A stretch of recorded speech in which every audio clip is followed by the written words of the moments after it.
Maaga nga kami nagising kanina ng anak ko dahil 7 kukunin ko ngayong activities niya sa school. Maaga din nga ako naligo dito. Pero hindi ko sinasabi sa anak ko na wala silang pasok ngayon dahil ang sinasabi ko nga sa kanya late siya kaya hindi siya nakapasok. What?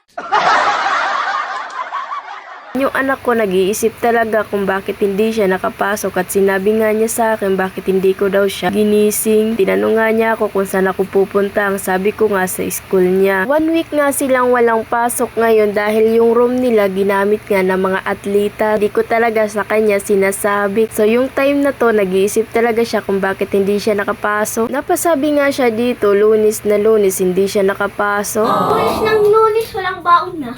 Lunes ng Late ka na, ang sarap ng tulog mo. Kanina pa kita ginigising. Lunes na Lunes, hindi ka po. Nako, sabi ko sa maaga ka laging tutulog. Ngayon, anong oras na? Naiiwan ko na nga siya dito sa bahay ng mag-isa basta iiwanan ko lang yung cellphone ko. Yaan, tuwang-tuwa yan.